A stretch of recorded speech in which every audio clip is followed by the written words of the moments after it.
So in the interest of time, we will start promptly. Welcome to those of you joining from the luxury suites that you're currently in at home in your places of work, and very warm welcome to all of those of you who are here in person. I need to do a couple of housekeeping announcements, but before I do that, I want to formally welcome you to the RSE. My name is Dr. Eve Poole, and I'm the interim chief exec here. And one of the first things that happened on my first day is I was presented with this wonderful document. It's not the one with the seal on it, which is the charters of the Royal Society of Edinburgh, the first charter from 1783, which talks about setting up the society for the promotion of letters and useful knowledge. And as you know, we are still very keen on making knowledge useful, and that's what this lecture is very much a part of today. I think one of the things I particularly love about these documents is there had to be a second charter in 1811 because of a spat about a library. It says, the settlement caused no small inconvenience because the Royal Society has no authority with regard to the librarians of the Faculty of Advocates. And because of this, there had to be a fresh charter to give us our own books. So that's a very important part of our history, and I rather like presiding over an outfit that was formed because of a spat about library books. Warm welcome to you today. We'll say a little bit more about the Wilson Lecture and its heritage in a moment, but I do want to just say a couple of things just by way of housekeeping. So there is a fire exit, 2 fire exits clearly marked. If there is a fire alarm ringing and it's not someone's phone, please do get up and flee out of your nearest fire exit, and there will be people on hand to help you. We're not expecting any fire tests of any kind.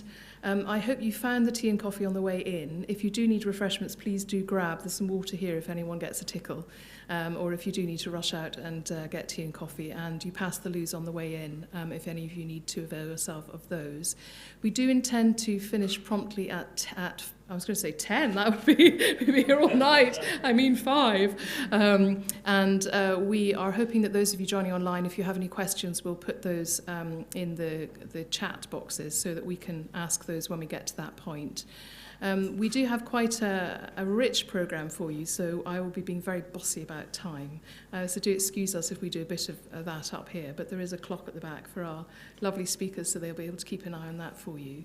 I think the only other things that I'd want to say are that we are recording this, partly because we have people joining online, and there will be photographs taken throughout. So if you have any qualms about that, please do talk to our photographer, talk to our technical people, and we'll try and pixelate you out, or whatever it might be. So do be in touch about that. So I want to now hand over to my co-chair, who will tell you a little bit about why we're here and what we're going to cover. So over to you, Jeff. Thanks, Eve. I'm Jeff Sim, and it's my pleasure to welcome you on behalf of the Scottish Consortium for Rural Research, the co-hosts for the afternoon's event. SCRR, formerly the Edinburgh Consortium for Rural Research, is a consortium of organisations active in research in land, freshwater, coastal, marine resources and their uses, including farming, forestry, aquaculture and recreation. The SCRR RSE Peter Wilson Lecture was created in memory of the distinguished agriculturalist and former RSE General Secretary, Professor Peter Wilson, CBE. And this year's the 17th annual lecture in partnership with the SCRR and RSE. And I think Peter would be very pleased to see these two strands of his professional life united in this way. Peter was Professor of Agriculture and Rural Economy at the University of Edinburgh and Principal of the East of Scotland College of Agriculture from 1984 till 1990. Those who knew and worked with him, of whom there are quite a few in the room, remember him as a systems thinker, highly energetic, engaged and engaging.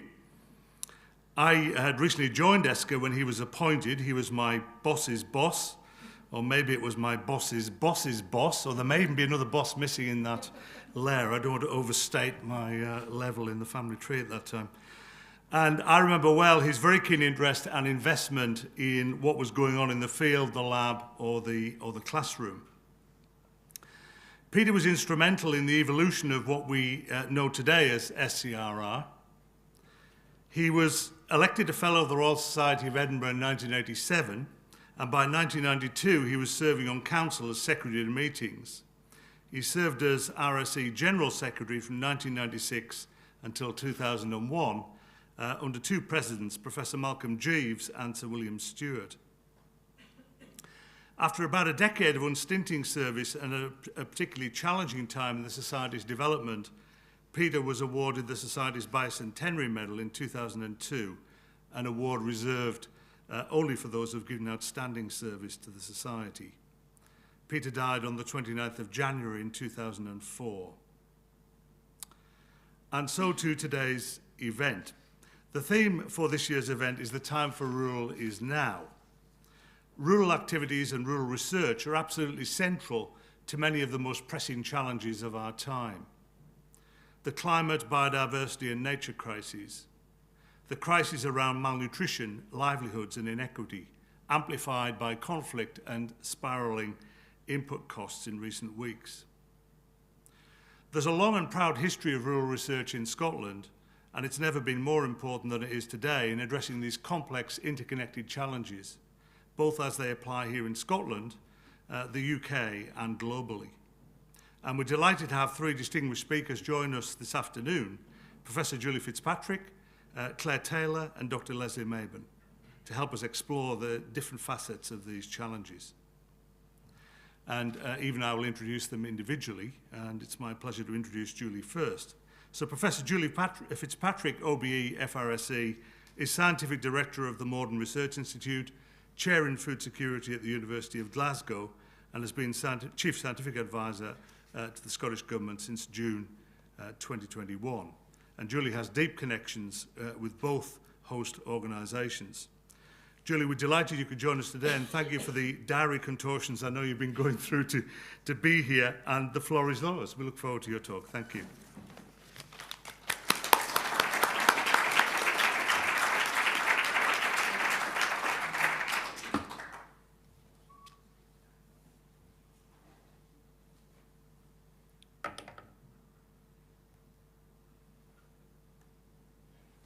Excellent. Thank you very much indeed. Good afternoon, ladies and gentlemen, and thank you for the introduction, Jeff. I'm very pleased to be here to speak today about my views on challenge-led rural research. And I probably don't have to persuade this audience that rural is and always has been very important for Scotland, with most of our land being hill and upland. 80% of our land is classified as less favoured area, which is an agricultural terminology about the ability of land to be used for agriculture. But I like this map because the orange is the areas that are less favoured, and you can see it's really only a relatively small part around the coast of Scotland, which is prime agricultural land. So we have many unique ecosystems across Scotland, and I'm going to be talking about those. We have extensive national parks and sites of special scientific interest. We have the Highlands, which is a huge part of Scotland's landmass. And I separate the island communities because I think their challenges and opportunities are different to those within the Highlands. We have extensive marine and land interfaces because of our very complex shoreline. In terms of agriculture, we have many farms, many owned by private individuals, large number of farms, and a small number of very large private estates owned by individual people. When it comes to our fisheries, they're extensive, and our aquaculture is based mainly on our northwest coastal regions. Rural communities and services are essential, and of course it's in rural areas that renewable power is being sited and will be in the future. Last but not least, we have the rural economy. £39 billion, that's representing 25% of Scotland's gross value added in 2019. And interestingly, in the last decade, it's been a major area of economic growth, up to about 30% over the last 10 years, more than other sectors. But when it comes to challenges, the challenges of the globe, the Sustainable Development Goals, are also the challenges that we face in Scotland.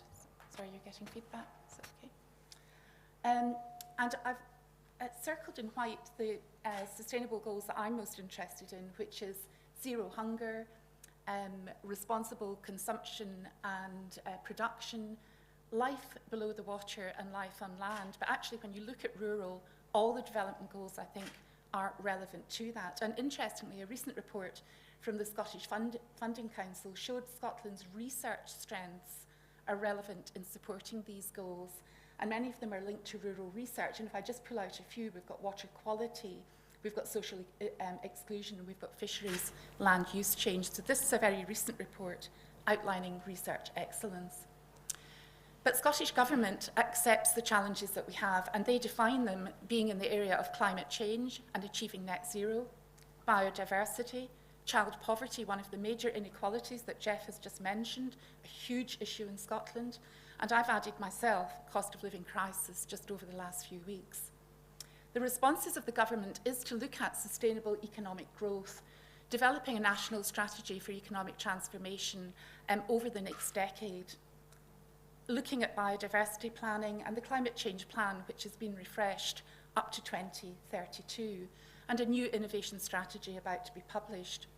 But my own objectives and foci as the Chief Scientific Advisor is in the area of pandemic preparedness. How do we get ready for the next pandemic, particularly One Health agenda, where diseases transfer from animals to humans, often via the environment?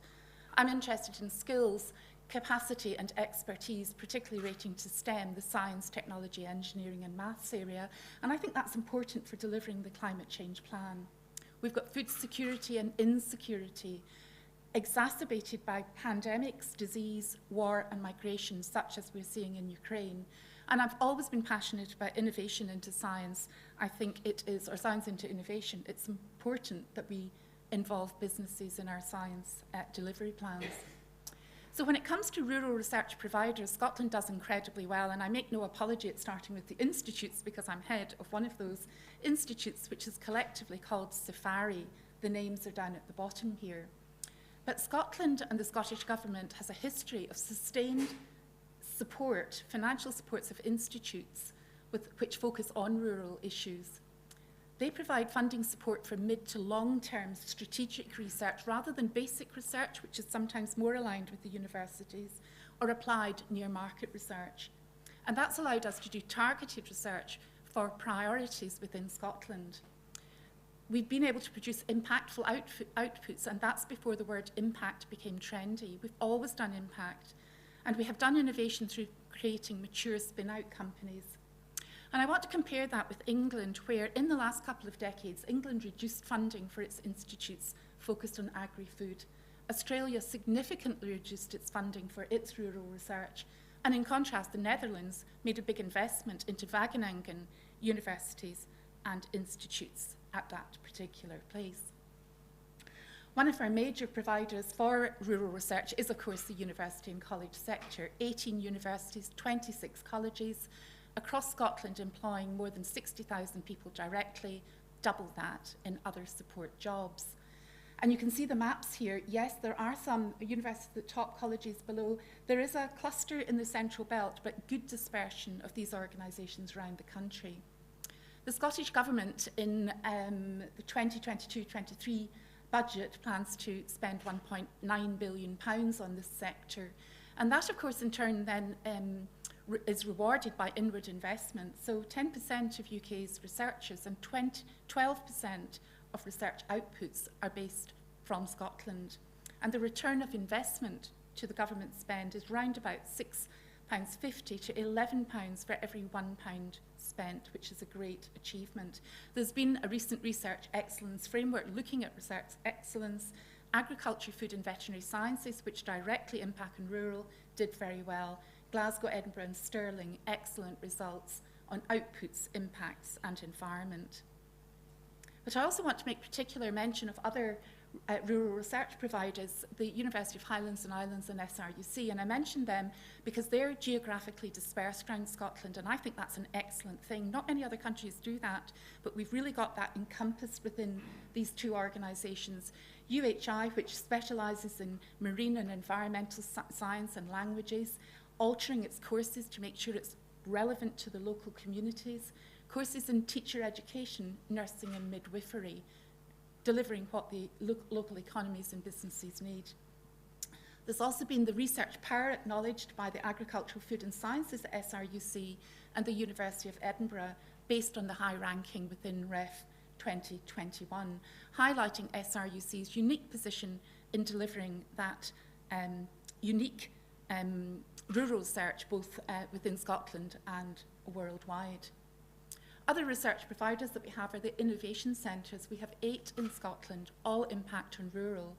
3 examples are the Sustainable Aquaculture Innovation Centre. It's looking at health and welfare of farmed fish, particularly sea lice, and more sustainable aquaculture, reducing the environmental impacts of aquaculture. Data Lab, as the name suggests, is a centre which focuses on data and artificial intelligence, linking into the rural communities. And the Centre of Excellence for Sensors and Systems, looking at sensing technologies and imaging, again, with significant impact. The Scottish Government produces rural research. This cartoon, the green people are the scientists, about 475. The brown people are the engineers. And you can see that the sciences are mainly based in the Directorate of the Economy, in Marine Scotland Science, in SASA, and in Forestry, whereas the engineers are focused mainly in Transport Scotland. But together, this is a very large number of individuals within the science profession in government. My final example of a provider are the rural agencies and networks, and I make an apology. Whenever I write a list of agencies and organisations, I always miss out somebody who's represented in the audience, so I apologise in advance. But we've got some really big and great organisations: Nature Scot, SEPA, Food Standards Scotland, QMS, RSPB, etc., etc. And I want to mention the Royal Society of Edinburgh. I like the strapline about knowledge being made useful. And the Scottish Consortium of Rural Research. This map here shows where the members are. I tried to count them, but there were too many, so I thought I would just use the map. But the fact we've got a lot of members is really important. And again, we're linking in with all of these networks: Scottish Environment Links, Scotland Food and Drink, regional land use partnerships. We've got a great provision. So in this type of presentation, I've really got to talk about innovations and technologies. And I'm going to do this really, really quickly in the time, but I've decided to just make a few mentions about some of these technological innovations, which I think are very important, but they need to be applied, and I'll come back to that later. The first one I want to talk about is new systems and new ways of working. It's all about precision farming and about new approaches. So the image on the left is precision soil science. So we're trying to target fertilizers and pesticide use in crops in a much more accurate way. I do know in my image, it does look as if a man is digging a big hole in the middle of this field. And I do wish I'd used something else, actually. I'm sure he is looking at the soil structure and the health of the soil, but I did have a bit of a laugh myself when I saw that. And then we've got the other example on the right about vertical farming, growing crops and other foodstuffs vertically, either indoors or outdoors. A lightning stop tour about interventions. There's some areas that we just know what we have to do, and it's all about taking action. So peatland restoration, we know we need to re-wet a lot of peatlands, and that is happening and can happen.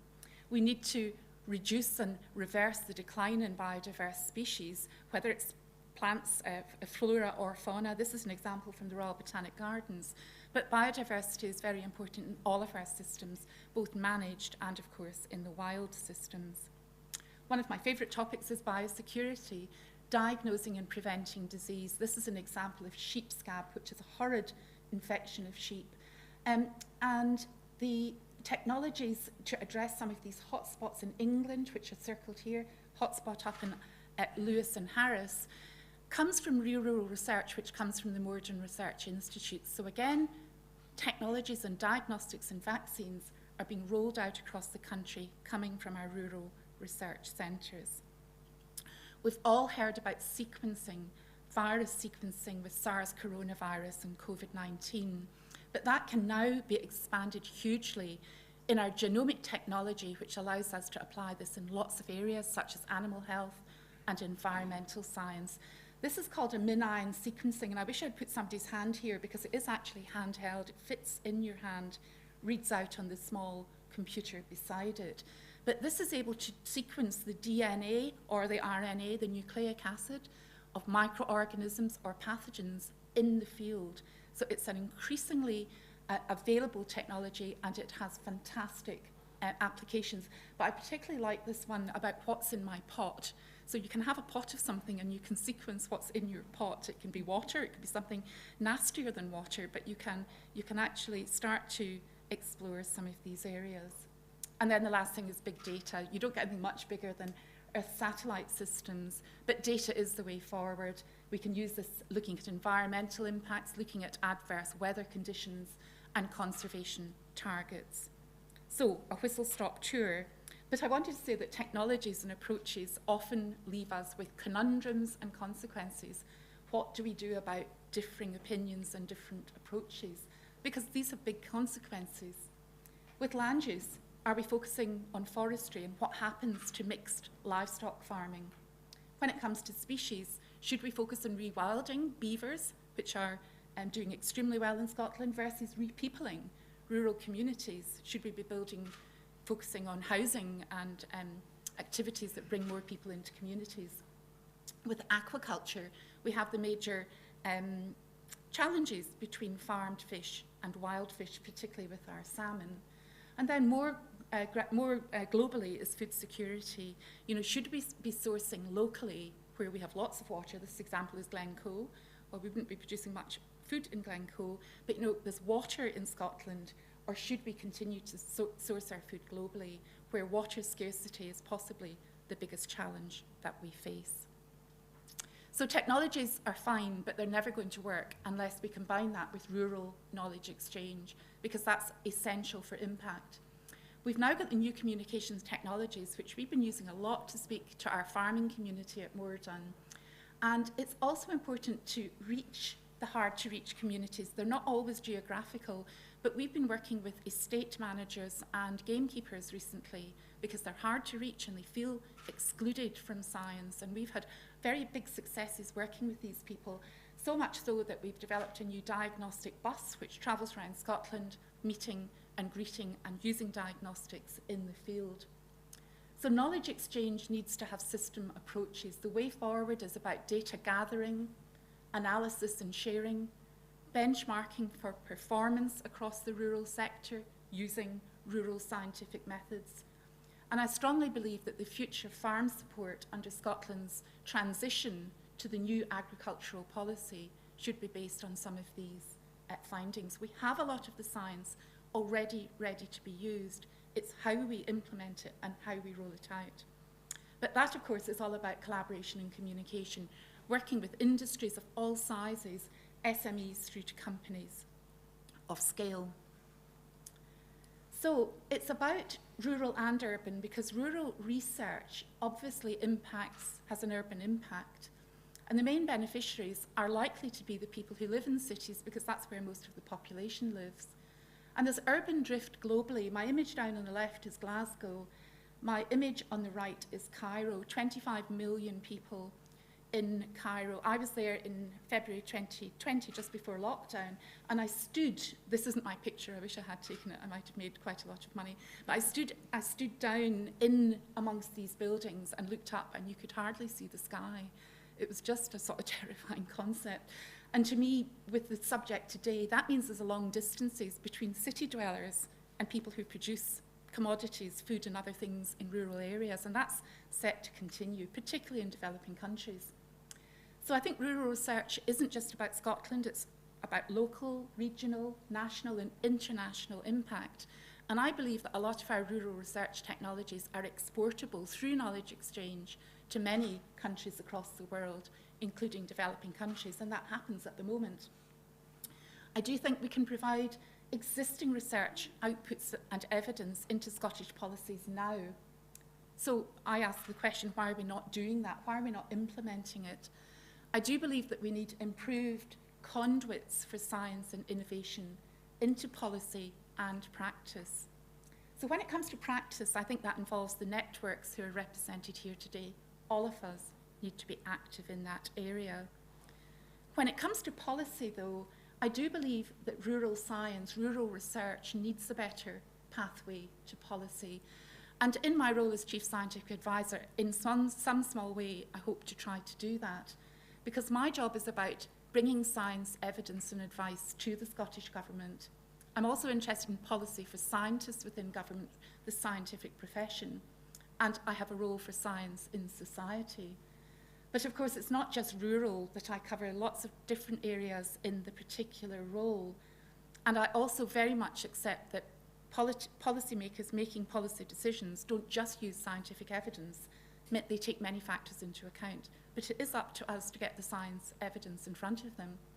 So I'm delighted to say that just in the last few weeks, we have established Scott Science, which is a science and innovation platform within the Scottish Government, but aiming to link out widely.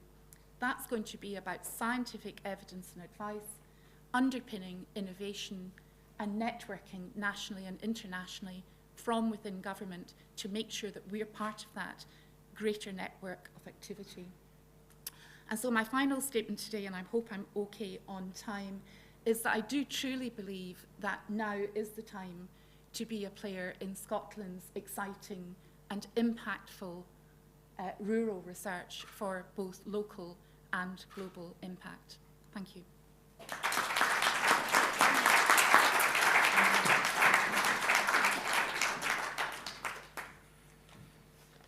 Thanks very much indeed, Julie. That's really great stuff and perfect timing. I was beginning to wonder myself there how I would tactfully ask the Chief Scientist to draw it to a close if she was to overrun, but that's completely unnecessary. Thank you. So it's my great pleasure now to introduce Claire Taylor, who's our next speaker. Claire's a specialist in agriculture, food and rural communications at Jane Craigie Marketing. Claire grew up on a farm on the west coast of Scotland and continues to help with a family herd of belted Galloway cattle there, of which I think a bit more later, I suspect. Claire studied politics and international relations at the University of Edinburgh, followed by about 10 years in journalism with the BBC and the Scottish Farmer, first as a reporter and later as political editor. And she retains a regular column in the Herald newspaper. Claire, we look forward to what you have to say on The Future is Rural. The floor is yours. Thank you.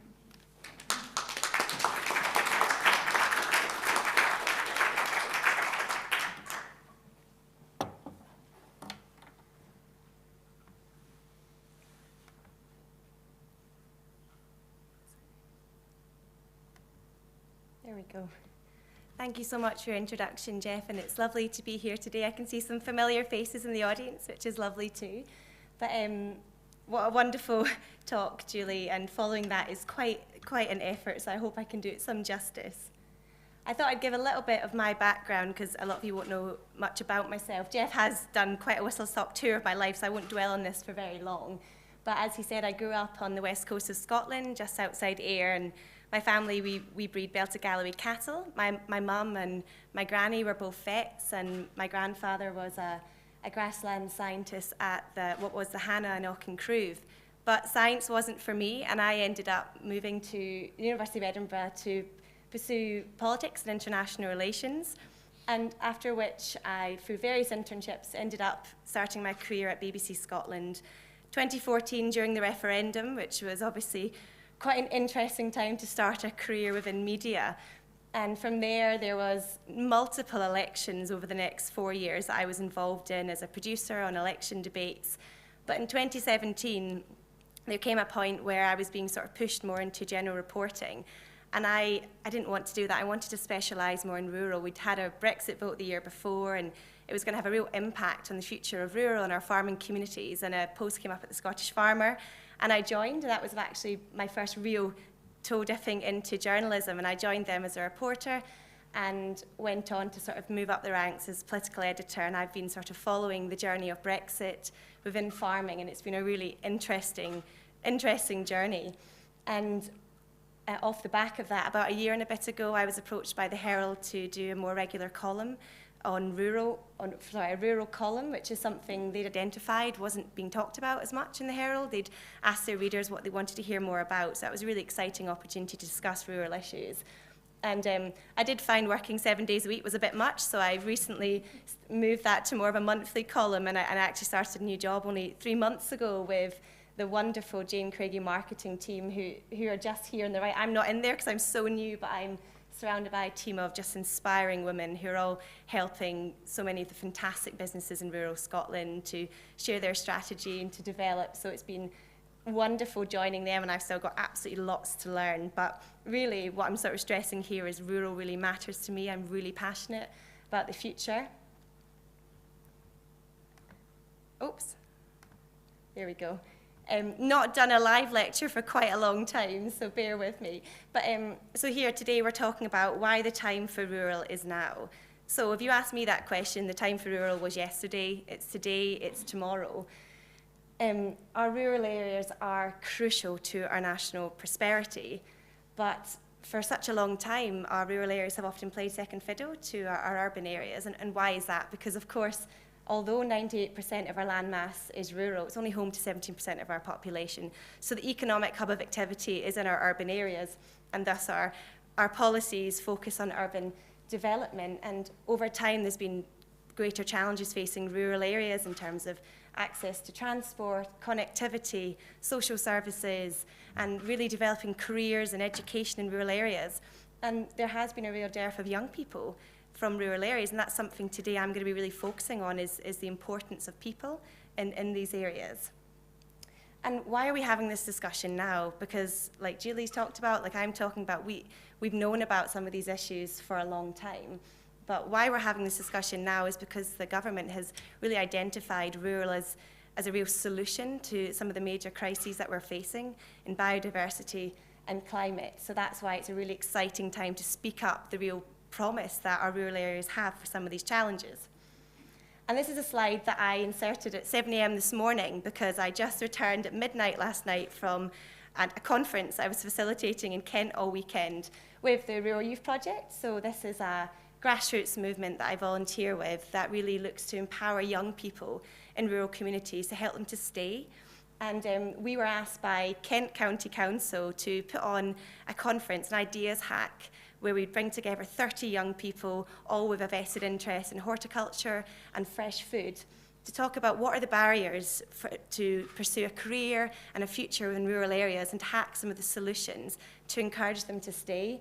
And it was a really interesting weekend because, you know, initially when you met some of these individuals, they hit you with the usual, you know, rural careers, they're low skilled, they're poorly paid, they don't have the opportunities to really develop and prosper. And then this young man here in the presentation, Jack, who's a fascinating 18-year-old from Thanet, he's a grower, he's 18, and he knows more about sustainability, improving our soils, wildlife. He could identify birds and trees. I mean, he blew my mind, this young man, and he was so excited about the future of rural. Yet he came to us and said that he's growing, he's a market grower, an acre and a half that he supplies local food to restaurants, but he's faced with a challenge of the fact that housing developments are pushing him off the land and he doesn't see a future in rural. And it was really sad to begin with when I spoke to him because he said, you know, in 2 years I'm going to move into construction. I'm giving up my dreams of in this. And over the course of the weekend, we connected him with producers, with businesses and growers that could really sort of reinvigorate his, you know, excitement and give him an idea that there is a vibrant future in rural areas. So we talked about the real range of careers. You know, it wasn't just picking fruit and because obviously Kent is a major soft fruit region, but you know there's jobs within agronomy, within aquaponics, within agronomy. There's so many fantastic jobs, and at the end of the weekend, it was really amazing to hear that so many of the young people had said, you know, I can really see a future in rural, and I just felt it was quite important to share that with you today because our next generation are really passionate about what happens to the future of rural, and they're the ones that are truly engaged with protecting our environment, about nature-friendly farming and growing. They're the ones that we want to really focus on for the future. So I just felt that was really brilliant for today. As obviously today, when I was given the sort of brief of what we're talking about addressing the crisis of climate, biodiversity and livelihoods. And I was so pleased to see that because so often livelihoods is missing from these conversations. And I do believe that people are at the heart of our climate policies. But I also believe, so we all have a shared responsibility to mitigate our climate impact, whether that's reducing our reliance on single-use plastics, reducing food waste. I do think I'm an advocate for red meat in this country, but we do need to reduce our consumption slightly. But at the same time, we should be making the most of the fantastic grass that we grow so beautifully here, as Julie was saying, in Scotland, and the fantastic high-quality, nutrient-dense protein in this country. And it's an important thing to have a balanced conversation around nutrition as well. The Scottish Government, in terms of their approach to really driving the net zero agenda, two of the big things for them are around, I'm going to focus on just now, around peatland restoration and woodland creation. So the government is committed to planting 36 million trees a year. And obviously trees are sequestering carbon, so with peatland restoration, as Julie was also talking about, 80% of our peatlands are depleted. They're no longer a carbon sink, they're a carbon source. So the government hopes to really restore, I think it's 250,000 hectares of peatland by 2035. These are really ambitious targets, but sometimes in some of these targets I do feel that people are forgotten, and that's something that I think needs to be addressed. And I believe that the people that are living in our rural communities are in just this fantastic position to really offer so many solutions.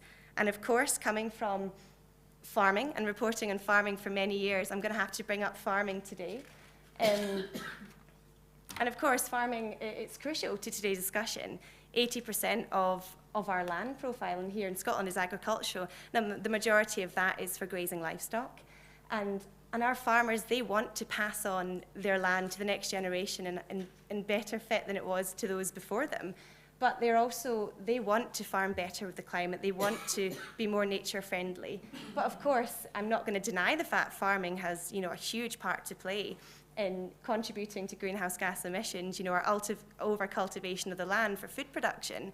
Our livestock are producing methane emissions. There's so many things that we need to be realistic about within farming as well. But these are all things we hear about in the press, but what we don't often hear about is the real strengths and opportunities that farming offers.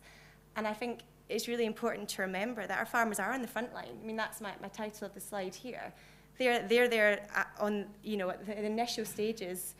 Their livelihoods are affected by the storms, by the droughts. So for them, it's in their favour to really look after the land much better. And I've said here, the farmers are the custodians of the countryside. It's not wild landscapes that make up the patchwork quilt of the Scottish countryside. These are managed landscapes.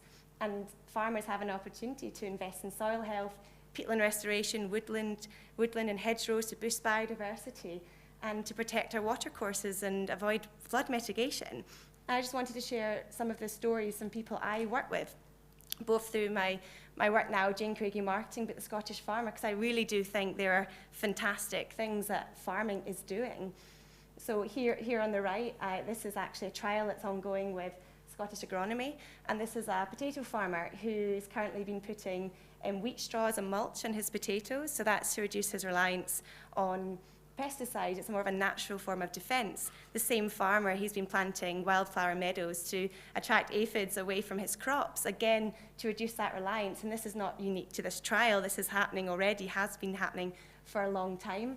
In the top right here, over to the east coast of Scotland, and the Grampian growers here, somebody I've been working a lot with recently, and they're trying to make their business more sustainable. They're aware they're an export company, so there's carbon miles attached to that. So they're doing things that they can do, so they're investing in renewable technologies, and that's something we can do a lot more of in rural parts of Scotland.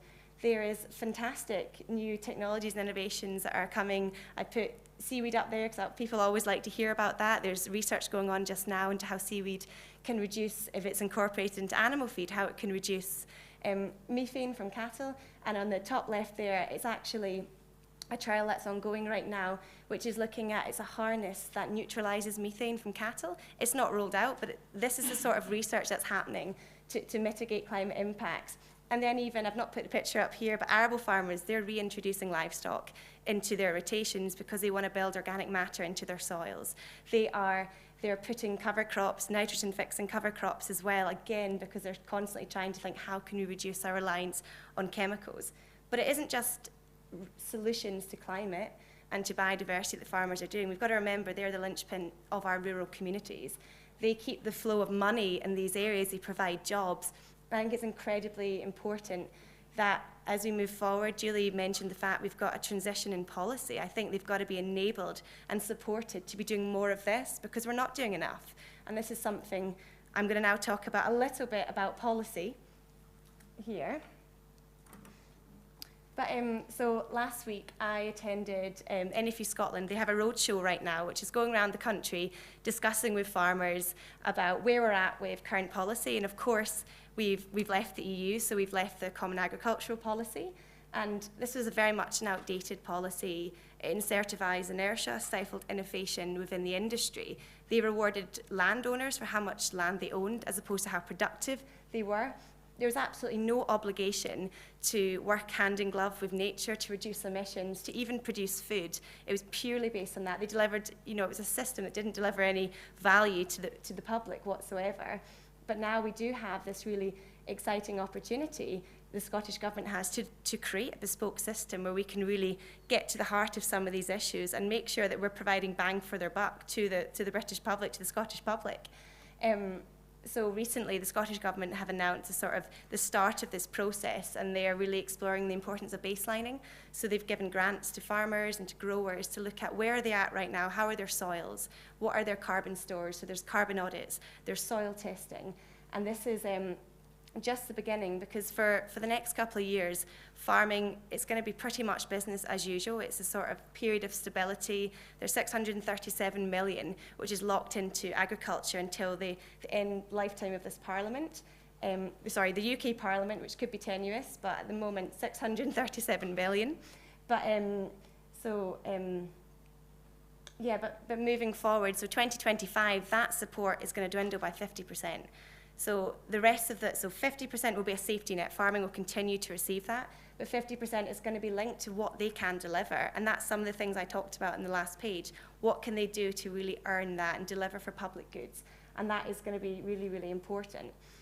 But what I will say is this slide up here, which I want to draw your attention to, Jeff mentioned right at the start about the rising costs of inputs. You know, we're all facing them right now. You know, we've all seen the price of petrol and diesel increasing, food on the shelves is going up. Well, our farmers, it's just the same for them. Fertiliser, this time last year, £250 a tonne. You're talking 8, 9, £1,000 a tonne now. You know, it's a really pressuring time out there for the industry, and people they're closing down, they're closing up because they can't see a profitable future, let alone a viable one. And this graphic up here was saying if we were to cut direct support for farming, which is what England are doing. So England are wanting to, by 2027, there'll be no support at all for farming. So 30%, if they're 37% of businesses, if this happened here, they would no longer, they're the only percentage that would be profitable. And for LFA, which Julie mentioned earlier, that's our less favoured area. So your sheep farmers, for example, and Skye, Lewis and Harris, you know, these are really unproductive parts of land. They rely on subsidy. Only 7% of them would be profitable. And I would hedge that if we did this again in a year's time with the inputs happening right now, these figures would drop dramatically. So there has to be a balance, and also delivering support so farmers can see a future and want to stay. Because the problem we are seeing is that the uncertainty of future support, we don't know the defined details yet of how it's going to be delivered, how it's going to be measured in terms of their environmental delivery. We don't know yet how that's going to look. So farmers are closing up. And the thing is, why this is important today is because it's going to really impact the social fabric of our rural communities if these farmers do close up their businesses. But the farming landscape and the rural landscape has been changing for a long time now. I'm going to talk a little bit about farming and forestry, which I know Julie touched on briefly as well. For years now, I've been covering this as a Scottish farmer. And there is very much a dichotomy, which is just really, this division is growing between farmers and forestries, where it's either one or the other, when really there needs to be a much more balanced approach to how we can combine both. And you know, planting trees, we all have to welcome that, it's really important, but right now there's too much aggro and there needs to be more of a balanced conversation. And I spent quite a lot of time touring Scotland, and particularly Dumfries and Galloway is one region where I did see the loss of farming communities, and you saw the blanket forestations there, and we are losing generations, multiple generations of shepherds, of farmers, of gatekeepers. We no longer have that crucial knowledge of the land, and that is something we need to be careful with policy, because it's not an intention of policy, but sadly in cases it has been the reality, and we don't want to see people in these areas replaced by trees because of farmers, there's lots of farmers who embrace it. There's lots of brilliant, forward-thinking farmers that see agroforestry as a really fantastic thing to look at. But there are others that are met by these rising inputs, this uncertainty over future policy, the multiple challenges of climate change, their livelihoods being impacted by changes in the weather. They don't see a vibrant future. So when they're offered a grant to turn over their farm to forestry, it's a golden ticket. They're going to take it. And that's happening. I know lots of friends of mine who've done this, and you can't blame them for doing that. So I think there needs to be a much more balanced approach and a sort of harmony established between farmers and our foresters, so we can really keep farmers in these rural areas and also deliver on food production, which is really vital. We've got a war in Ukraine right now, which has shone a light on global food insecurity. We're going to have a lot more pressure on our domestic food production, and that's something we need to maintain, and it's rural that's going to deliver that. And just sort of a final slide today. Why does rural matter? So these are some of the belted galloways that Jeff was mentioning earlier, beautiful cattle. But why rural matters? With the right support, rural can deliver a range of environmental, economic, and societal benefits, and I truly do believe that. But global food security, I've just mentioned it just now. I mean, this is going to be a huge thing in the months ahead, and it's something that's not really talked about as much because it has been recent. And I think we need to think of a way that we can enable our domestic food producers to produce more food, but to do so in a way that's in line with nature. And it's really important we get that balance right. Empowering young people to build a future in rural areas. I'll go back to my example of Jack earlier. So Jack was amazing because he spoke to me at the end and he said, I think, after we connected him with a few different people, we connected him with a regenerative farmer who's going to lease some land for him so he can build a future. And he was saying, that's what we need. We need to have more connectivity between farmers and local businesses where they're opening up in that sort of mutual exchange as well, just for them to see a future in that. So I think there needs to be a lot more pressure within farming. They need to become mentors, they need to step up and to support the next generation and free up some of their land for people like Jack who are growers, who are going to be reducing carbon food miles, all the things that are really important. And yes, policy. So we need to have a targeted and effective agricultural policy which will help Scotland rise to the challenge to become more sustainable, to become greener. But the time for rural is now. The opportunities are abundant of what rural can offer. I've talked about some of these, I feel, today, but it always comes back to people. And if we lose mass, it really reduces our abilities to meet the biodiversity and the climate crises. So I think it's so important, and sort of my take-home message from today is people must be at the heart of Scotland's climate journey. Thank you.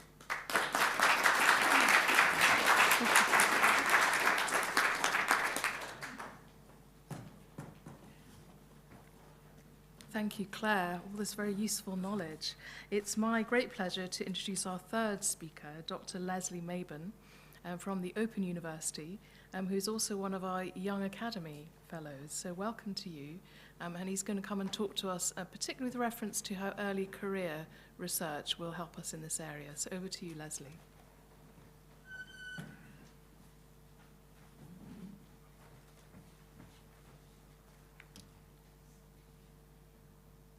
Okay, good afternoon, everybody. My name is Leslie Mabon, and I'm a lecturer in environmental systems at the Open University. However, as you can probably tell by my accent, I am not from Milton Keynes. I'm from the Black Isle, up in the north of Scotland, north of Inverness, so I grew up and went to school there.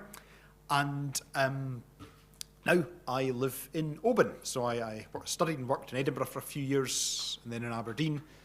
And a couple of years ago, I moved to Oban for work and moved on again, but liked it so much we decided to stay there. So my rural journey, again, similar to Claire's, involves different parts of the country, growing up in a place with prime agricultural farmland and also a rich and deep fishing heritage, and now living somewhere where there are maybe quite unique and diverse challenges. And I'm going to speak for the next 20 minutes or so about why rural early career researchers matter for the future of rural research in Scotland, with reference in a few places to some of my own experience, I will try not to vent and rant too much, but it will draw on some of my own experiences and also link that into some of the kind of challenges that we face in research and policy more widely.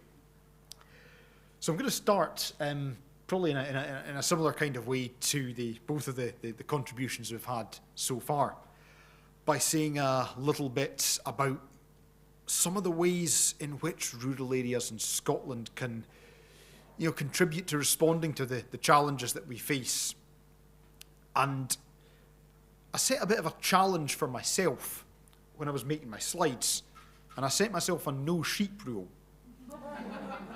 And I did this quite deliberately, because it's a point I'm going to come back to at the end about challenging and maybe diversifying our perceptions of what rural is and of what research and development means in a rural context. So this is very near to where I grew up. This is the Cromarty Firth, and near some oil rigs, oil platforms that are waiting to be decommissioned. So it probably won't come as a surprise to you, and again, we've seen this in both the talks so far, to know that rural areas within Scotland can offer a lot when it comes to mitigating against the impacts of climate change and keeping us to our 1.5 degree target and our Paris Agreement obligations. That's through renewables, particularly on and offshore wind, but also tidal as well, also things like carbon sequestration. However, it's also true that rural communities in Scotland rely quite heavily on natural resources for jobs and for sustaining the local economy. And the Cromarty Firth is a great example of this. You've got somewhere for the last 20, 30 years was quite heavily dependent on fabrication of oil rigs and their maintenance, and that's an industry that's sort of slowly starting to disappear now. And so when we talk about a just transition, and this is one of the kind of big things that the Scottish Government's really latched onto, this idea that we have a transition to a sustainable and net zero society that doesn't leave anybody behind, and particularly doesn't disadvantage people that work in regions and places that rely heavily on carbon-intensive industries and jobs. It's absolutely vital to think what this means for some of the more rural and less urbanised places that maybe don't always appear on the map. So, Aberdeen gets a lot of attention, maybe quite rightly so. The northeast of Scotland gets a lot of attention. What about places like the Cromarty Firth, where they made oil rigs? What about the sort of south coast of Fife?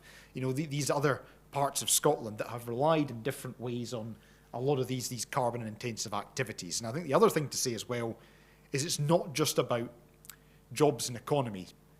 It's also about understanding what this means for people's sense of place and people's sense of identity. And that's where the social sciences and the humanities, I would say this being a social scientist, are really important. So you go to the north of the Black Isle, places like Risolis, and the school kids draw their place, and they draw the oil rigs in the sea. It's part of people's sense of who they are. Understanding that, in rigorous interdisciplinary research to understand that is absolutely vital. And I'll say more about what I mean about that in just a couple of minutes. But there's also another side to this story as well. And so the kind of innovation, the research and the development that we need for mitigating climate change in rural areas is just one part of the picture. And there's a whole other side of the coin as well, which is that we need urgently an evidence-driven response to a lot of the resilience and the climate change adaptation challenges that we face in Scotland.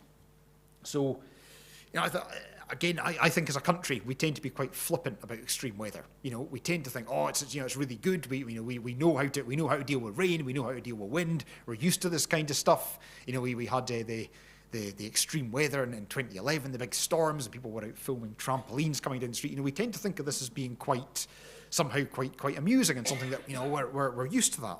But the reality is we're actually not. And if you look at a lot of the infrastructure that our rural economies rely on, it is spectacularly unprepared for some of the weather extremes that we're facing ahead. So I was doing some research last year with producers in Argyll, and the number of days that they lost because the Rest and Be Thankful was closed, the number of days when they weren't able to get produce from islands and from more remote communities to their markets because the ferries were off because of bad weather. You know, all these things are a real challenge for our rural economies. But again, we need an evidence base to actually understand, you know, where the problems are and what the potential solutions and outcomes might be. And that, you know, this is a very kind of broad range of research and knowledge and evidence that we need that covers a whole suite of things: flood defences, retrofitting and maintaining buildings, natural flood management, nature-based approaches. And there's an absolutely critical issue, I think, in getting the training and the skills to younger people, and then getting that expertise to the places that need it. As I say, when I talk about research and an evidence-driven approach, I don't just mean people working in universities. I then mean highly qualified and trained and skilled people who are perhaps working for local governments, particularly places like Argyll, where I live, the Highlands, where I grew up. You tend to have quite small local government staff pools working across pretty large areas where they have to face multiple challenges. So I think there's a real issue there about getting skilled people and that expertise and the knowledge to the places that need it. Just to illustrate, again, now you probably can't see it very well. It's this is Aberdeenshire. Just the breadth of expertise, the breadth of kind of highly, you know, qualified people and depth of research and evidence that we need to make a rural, or in this case, a semi-urban landscape climate resilient. So we've got here things like woodland protection, climate-friendly agriculture, ecological planning, maintaining buildings, all of these things within the one landscape, all of which are needed for an evidence-driven and an appropriate response to climate challenges, things like financing, natural capital accounting as well. All these new things that we perhaps haven't done so far that are needed. So, as I say, rural Scotland, and this again repeats probably exactly what we've seen in the last two talks, and I think the fact that we're all singing from the same hymn sheet here is a good thing. Rural Scotland's got a very important role in enabling Scotland's climate change response, not only for emissions reductions, but also for adaptation and resilience. But it's absolutely vital that these actions are, you know, first of all, underpinned by good science, but also that engage with and empower rural communities themselves. And so this is where I go back to my thing about the whole breadth of different types of evidence and knowledge that we require that span the physical and natural sciences, also the social sciences, the humanities, and indeed the arts, to reach outcomes that are both scientifically appropriate and are also socially desirable. And what I want to go and talk about now is that early career researchers, particularly early career researchers who are living and working in rural areas, have an absolutely critical role in realising Scotland's response to particularly the climate challenge, but also all these other challenges that we heard about, food security and all the rest. Early career researchers who live and work in rural areas are absolutely vital to realising this. So we've got another map here, and it's a similar one to the one that we saw in the first talk, different urban, rural classifications from Scotland.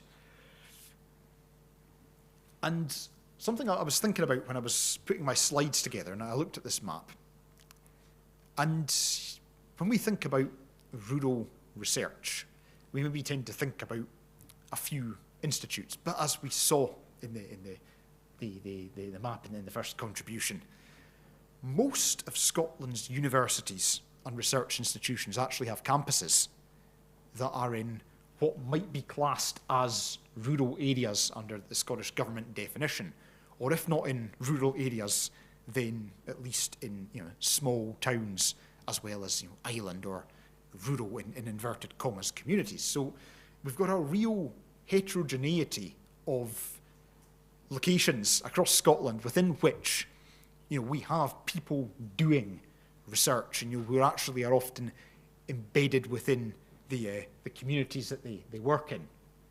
So, a lot of the expertise that we have is actually probably closer to the places that it needs to be than we might think. Glasgow have got a campus as the University of West Scotland down in Dumfries. UHI have got things all over the Highlands. University of Edinburgh have got a marine campus at St Abb's Head now. So they're all over Scotland. There are research institutions and facilities in areas that are, you might think of as being rural. And yet, I just wonder sometimes how well we actually serve the early career researchers who are living and working in more rural places. And this leads me on to one of my first kind of bits of ranting. We had I won't give too many details or too many specifics, but a few weeks ago we were having a discussion about where to have an upcoming meeting. And I'd said, only half jokingly, we can have it in Oban. And the response which I immediately got was, oh yeah, Oban's really nice, but it's a bit far away. And I kind of thought, well, if it's a bit far away for you from X large settlement, then surely it's a bit far away for me to go the other way. And it's not just about me kind of ranting and venting here. As I say, we've got a lot of institutions across Scotland who have campuses that are not in the central belt or within X meters of the M8. We have a lot of researchers who have the kind of embodied knowledge and skills that we need to to respond to a lot of these challenges. How do we actually ensure that they're not forgotten or left behind or marginalised or sidelined in the way that we develop early career researchers more broadly in Scotland? And that leads on to the other kind of insight that I took from this graphic on the left here. So again, sometimes I think, we think about rural unconsciously, we think about highlands and islands. We also have, south of Scotland, southwest Scotland, where, you have lots of areas that are classified as rural. We have parts of Aberdeenshire when you get into places like Huntly, and even if you want to push the boat out with your definition, places like the environs around Fraserburgh and Peterhead. These places are all not very well connected through public transport networks and are places that don't always get a lot of attention when we talk about rural challenges in Scotland. But, it's really critical, and we have the university campuses and facilities there to really engage these. And if we think, people, I'm sure many of you will know of good examples, Magnus Davidson up at UHI in Thurso, Aminur Shah as well down at the National Centre for Resilience in Glasgow, people like Rosalind Bryce at UHI in Perth. We've got lots of excellent examples, just to pick a few out, of people who are living and working in rural communities and bringing evidence-driven approaches to what they do. So, as I say, this also requires, though, new ways of thinking about how we create and how we produce knowledge. And I don't know who this guy on the beach is here, giving a lecture about climate change as the ferries go sailing past in Oban. But the ways in which we actually need to do research to get it to people to empower communities don't necessarily always sit very well with the ways in which research excellence and quality is assessed and funded in Scotland and indeed the UK more widely. And this leads on to another of my kind of ranting and venting points about things like the research excellence framework and about how research happens. So, we've got these buzzwords here. So interdisciplinary research is where you have different branches of science, and by science I also include the social sciences and humanities here, working together to collaboratively investigate issues of concern. And then you also have this new stuff, transdisciplinary research, which is actively engaging communities, charities, third sector organisations in the whole process of making your research questions from the outset.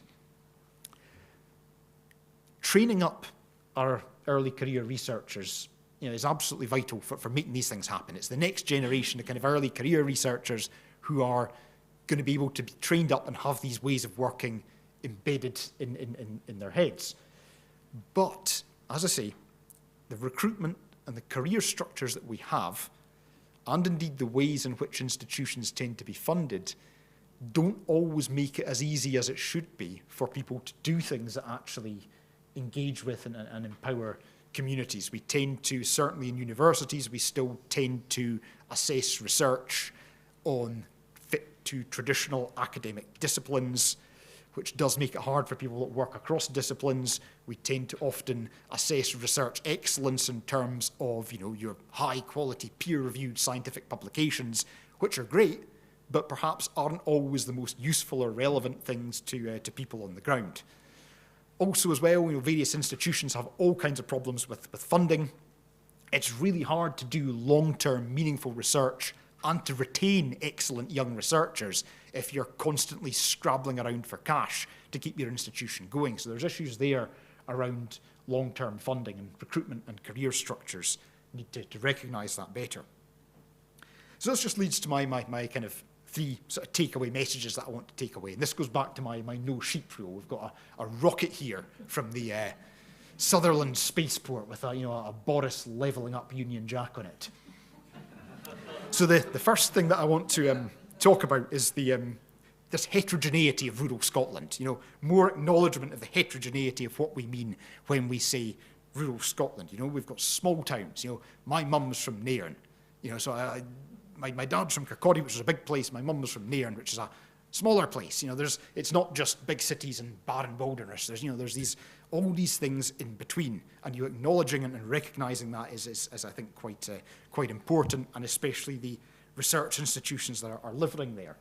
I think updating and broadening perceptions of what rural research is. So there's sheep and farms, which are really important. It's also wind turbines, it's people, it's boats, it's rockets, it's all these things. And lastly, and this is the kind of the real takeaway message I want to have, is that effective rural research in Scotland, as I've been saying, means good support for rural early career researchers, recognising and acknowledging a lot of the unique challenges that they face in developing their research careers, and ensuring that that they're not marginalised and not left behind, and that they're given appropriate opportunities for career development, so that the rural research we do can be created with and for rural communities. Thank you very much.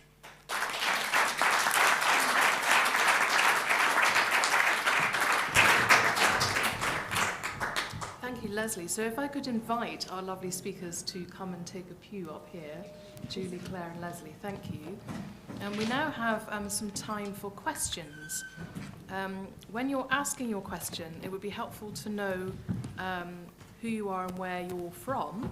And also if your question is directed to a particular person, or whether you'd like all of them to have a go at it. I think in the interest of time, I will take 3 questions at once, and then the panel will have an opportunity to select appropriate answers.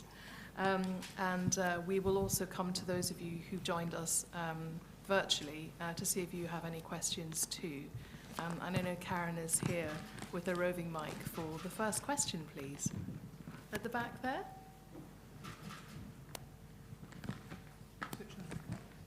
Thank you very much. My name is Denise Walton. I farm with my family in the Scottish Borders. And given that we've lost 1 year of the ecosystem decade for restoration and code red for humanity, as farmers, we're quite conflicted by the time scale that we have to make these incredible changes with. And given that you'll know the issues that farmers are challenged with, not least a really deepening issue of mental health crisis, can I ask each of you, if you were sitting at a table with a farmer and their family, what would be your first piece of advice to them to make the change to transition for climate and biodiversity and maintain their livelihoods, please? Thank you, Denise. Thank you. Great question. Question down here as well. And then we've got a third one at the back. Thank you. Anne Packard, my question is perhaps first addressed to Julie, who made mention of the regional land use partnerships. The RSA has had 3 round tables to assist South of Scotland Enterprise in its discussions. Out of those came a concern that both the ask, the timescale, and the funding don't meet the current needs, most notably following the change in the European food production and Ukraine. I would therefore ask the question, given that the land use pilot in the borders a few years ago had X amount of funding, given now that D&G are involved in the whole of South Scotland area, they only have an equivalent 40% of the funding. So my question is, what is the cost of not doing it right, given the changing system in agriculture and food production? Thank you. And a third question, I think there was one up here. Hi, thank you so much for your talks today. My name is Lindsay Jackson. I am from a family of dairy farmers in upstate New York, but have been living in Scotland for the past 2 years as a professor of global health and nutrition at University of Edinburgh. And my question, I'm kind of working with some farmers in the borders and in Fife who are trying to grow wheat for bread production. And one thing we talk a lot about is how presentations like those today never mention alcohol. There's a lot of talk about livestock and the use of land for livestock production, but very few people talk about the fact that almost all of the wheat that's produced in Scotland actually goes to alcohol production. So I wonder if you could comment a little bit about any interactions you've had with alcohol producers, particularly when it comes to societal benefits, which have been mentioned and largely focus on kind of environmental impacts and less so on mental health and public health. Thank you. Thank you, Lindsay. So maybe, Julie, could we start with you addressing Anne's question about land use and funding, and then let's come back to the whole panel for Denise and Lindsay's questions about advice on the transition and also about alcohol. So over to you, Julie. Thank you. Yes, I would agree. It's been a very difficult time and lots of things have been on hold. I think many central and local authorities are very sympathetic to the fact that activities undertaken before COVID are now behind time. There are other major crises that are being dealt with, and I would suggest that the regional partnerships remain very important and need to be looked at again for longer term support. And I think hopefully that does fit in with the timescales that we're talking about, because there is warning about the agricultural transition in Scotland. We've got longer than they have in England. That's been made. And an important point to address the lady at the back's question, at least we do have a period of time to make some adjustments, but I think it's important that we do that. My impression from the Scottish Government and my interactions with them is they are very aware of the importance of these policies, and they do need to be absolutely correct. Because it's about where the money is going to be invested in future, and that has to be invested in the right areas for the right outcomes, and everyone has a part to play on it. So, I mean, I'm not speaking on behalf of government when I say I think there'll be money there, but I think there is very likely to be understanding about the timelines and the delays caused by COVID. Thank you. So advice, what advice would you offer, the three of you? What advice would you offer about this transition? Leslie, starting with you. It's a great question, and the answer to this is going to sound at first like a bit of a cop-out. But the first thing I would say is, before I give any advice, I'd want to listen. I'd want to listen properly to what the many difficulties and challenges you face are. I think, particularly in my area of research, we've been very guilty of kind of bombarding people with advice and best practice and questions for more research and telling people what they should be doing. So the first thing I would do would be I'd want to listen, and I'd want to hear some of the kind of narratives and the stories about the challenges you're facing. And there's things I would then want to take back and present to people, whether it's in Scottish Government or other peers. But the one thing I would like to kind of ask in terms of advice would be, well, what do you need in terms of knowledge and evidence? And what do you need in terms of training and skills? And how quickly do you need that? Because otherwise, when people like myself do research, we tend to just come up with more research questions 5 years down the line. So, that's what I would like to know as well. What would you like? What would you need from us? And how fast can we get it to you? Thank you, Claire. So I would say that there's been a lot of talking over many years within farming. I know, Denise, yourself, you've been involved in some of this as well. And I think the Scottish Government has an incredible database of evidence that they've been gathering for many years now. And I think it's time to action it. And, I talked earlier about what's happening in England, and I'm quite negative about the fact they're phasing out direct support by 2027.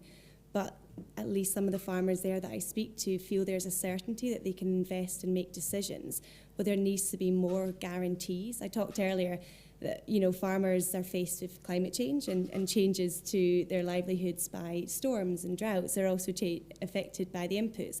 Denise mentioned mental health. It's a massive issue within farming. The suicide rates that we're seeing in farming is horrendous, and it's something I've covered extensively over the last few years. So I think there has to be listening is important, but for me it's got to be about action. I don't know if that quite answers the full question. I realise there's so many afterwards, but I do think we need to give hope to farmers and see that they've got a brighter future so they stay in the industry. But I don't think it's always achievable in some of the targets that they've been given, because they're being told to plant trees, which is great, and we have to explore that, but we've also got to address a global food security crisis. So there's so many things that farming is having to do.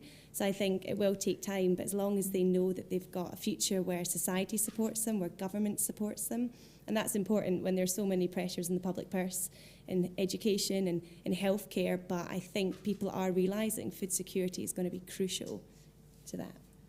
Thank you. Julie, do you want to answer that one too, and then we'll talk about alcohol? If I could, because I think the advice is really important, and completely take on board the stress that people are under. When subsidies in New Zealand were stopped almost overnight, there was a massive impact on suicide rates amongst farmers, and we need to be absolutely certain that things are phased.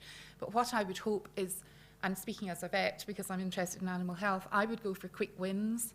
So I would ask a livestock farmer what their 3 major disease problems were, and we could probably guess in this room what they might be, because I think there's lots of scientific knowledge exchange that we can implement now. Our best farmers are already doing it in animal health, and they see the benefits, which are economic as well as in terms of welfare and well-being and environmental protection. So I would ask each farm what were the 3 major health areas, and I'd work with their local veterinary practitioner to focus on those areas. They would be quick wins because we have answers for some of the most important diseases.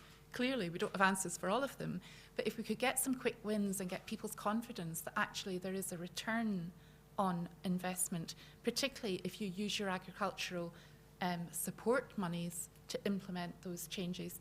And I've given an animal health example, but clearly that would be applicable for other types of production as well as animal production. Thank you. So how about the alcohol question? I'll take that Go one. for it, Claire. It's not my area of expertise, so I'll admit that straight off. But what I would start by saying is I actually think your question, Lindsay, and Denise's are quite important too. And the response I was giving earlier is to give the public confidence to invest in agriculture, where we've got to make the case for why we're, our economic activity within these areas, and our whisky industry, our distilling industry is a massive part of that. And I do think we're absolutely guilty of not talking about that enough. And I think moving forward, there has to be more conversation. If we're trying to justify the impact that agriculture and horticulture is delivering for the wider economy, then why not use the fantastic examples of our distilleries? I do know that the Scottish Government will often cite our great exports within whisky. That is something, but is it tied enough often to the producers on the ground? I don't think it is, and it's something we need to do. I would just add to that, I'm very fond of the Isle of Islay, where whisky is, the most important activity. And after that, I have to say it's tourism, fishing and farming. Those are the 4 activities that support the island. So, but I agree we don't talk about it terribly much, because I suppose in terms of government policy, it's tricky because obviously everything in moderation, but in excess, it's a problem. But I completely agree, it's a major export for the country, and you can't have it both ways. We need to, I think, acknowledge that it is a fantastic product with great export value, and it supports, a lot of our communities, perhaps not as many in terms of numbers as some people would like, and I acknowledge that within some of the distilleries, but very important nonetheless. I just want to add something as well. So I usually kind of get a kind of advanced warning of what some of the big public debates and issues are going to be from what my dad's been talking about on the golf course with his pals. And again, I say that humorously, but there's a serious point underneath that. And the question that came back to me recently was, we've got a food crisis. we use all this land for growing whiskey, is there going to come a point where we have to question whether we're using the land for the right thing? And I'm not commenting on that, but all I'm saying is it's really important now to really think through these kind of questions so that when they start to be asked by the public, by political figures, that we're able to give informed answers. And that's where, as well as the physical science and the agricultural science, subjects like ethics and philosophy can be really important, helping us to think through a rationale for why it is that using land for alcohol is still so important, and being able to give coherent and convincing answers. So it's a great question. Thank you. We should have a conference, shouldn't we, on is it or is it not the water of life? So we have a question from one of our online attendees, John Oldham here, which I'll just read out and then ask you three to have a go at answering it. Where in the UK or elsewhere is there evidence of rural communities growing and thriving? What are the reasons for their success, and how might that inform policy in Scotland?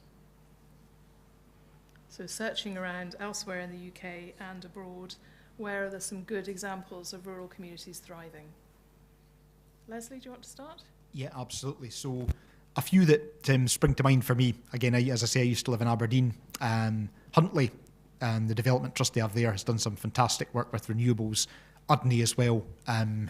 Braemar as well with their community hydro scheme, particularly with community energy. We can see some really fabulous examples of rural communities that are thriving. As to why that is, what you sometimes see is you will often find individuals or one or two key people who maybe have a lot of knowledge, a lot of social capital, skills that they might have acquired during their professional careers, who may be retired or semi-retired, who are in positions where they can drive development trusts forwards, they can negotiate the complexities of grant systems, they can know how to leverage funding and all the rest. And what I think is really important then is ensuring that communities that haven't had access maybe to that sort of level of knowledge and social capital for whatever reason can be engaged, can have pathways to understanding the different opportunities for funding or for community renewable energy or whatever that might be there, so that they can tap into these opportunities too, and so that it doesn't just become a case of having one or two places where you have key individuals that have the right knowledge, but that this kind of knowledge is accessible to everyone that wants it. Thank you. Julie? Yes, my example is in the smallholder dairy sector in Tanzania, where I was very fortunate over a good number of years, about 15 years, to have projects based there. And the idea is that the smallholder system, particularly for milk production, because it was milk production rather than meat production, was absolutely vital to local communities. And the communities there were thriving because they had taken on board that indigenous cattle and crossbreeds were better than bringing in purebred European breeds, which were not suitable for the systems that they were working in. And then they were really focusing again on healthcare and disease prevention. The other important thing was supply chains to their markets, because they were not used to developing business models for milk supply. But it was so important. It was important because most of the smallholder dairying was undertaken by women. There were female farmers, and they had the income, and they spent the income on health and on education for the children. And the families involved in dairying and who lived in the areas where there was smallholder dairying had better health and learning abilities because of the benefits of milk protein on development. And I saw over the years, really significant impacts on that. And that's in a way why I mentioned about these megacities, because it does worry me that as megacities grow, for example, even Dar es Salaam, which is much smaller than Cairo, you are then relying on people in the rural areas to produce much of that food, unless you're going to import it with all the costs associated with that. The other thing that happens with rural development is that people take their animals into the peri-urban areas, into the cities, and then they transmit disease. So so I've definitely seen, and I'm sure that's the case across many African countries, and that's supporting, people on very low incomes. Claire? So I'm going to talk about something a little bit different, and I was going to bring up the agritourism movement, and it's a movement across Scotland which has been really growing in the last couple of years, and it's where farmers are diversifying into into new sort of incomes to strengthen their businesses. And it's really built up conversations with the public and really brought more engagement within rural communities. So particularly around Forfar and Dundee, there's some really fantastic examples of where they're sort of building really thriving rural communities and engaging more and breaking down the rural-urban divide. There's just so many examples. I didn't really know what to even begin to tackle John's question, but if I go back to what I was saying earlier about baselining with the government, and I think it's really important that they've brought in this new initiative recently to get us to understand our soils, what carbon is in our soils, because the land profiles across Scotland are so different, which is why the types of farming that we see across the country are so different. So I think it's very hard to until you can know where to begin and what you can do to build more sustainable, sort of climate-friendly methods. It's really getting an understanding of where we're starting from. So I think we will see many more rural communities when we get a better understanding of how to sort of take that forward. Thank you. And thank you for the questions. I'm going to hand back to Jeff to say some thank yous now. Thanks, Eve. A very few quick words to say heartfelt thanks to our fantastic speakers. We should give them a round of applause now. Thank you.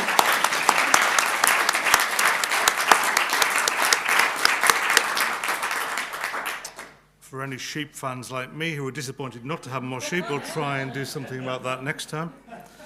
I want to thank all at the Royal Society of Edinburgh and SCRR who've helped make this event happen. Professor Sarah Skerritt, who's the vision behind the theme today, Scientific Director of SCRR and Director of Programmes here at the Royal Society of Edinburgh. Talia West, Karen Sim and colleagues from the Public Engagement team here at RSE. Thank you very much indeed for all you've done to make today's event possible. And the venue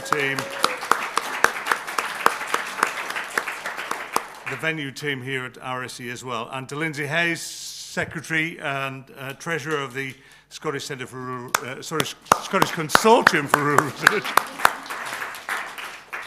And thank you to you all for attending today, whether that was online or whether you set aside your tracky bottoms and came out in person. Thank you very much indeed. There will be a recording available on the RSE's YouTube channel shortly. Also, would love your feedback on the event. Please scan the QR code there and give us your feedback. Thanks very much indeed for coming along, and safe journey home. Thank you.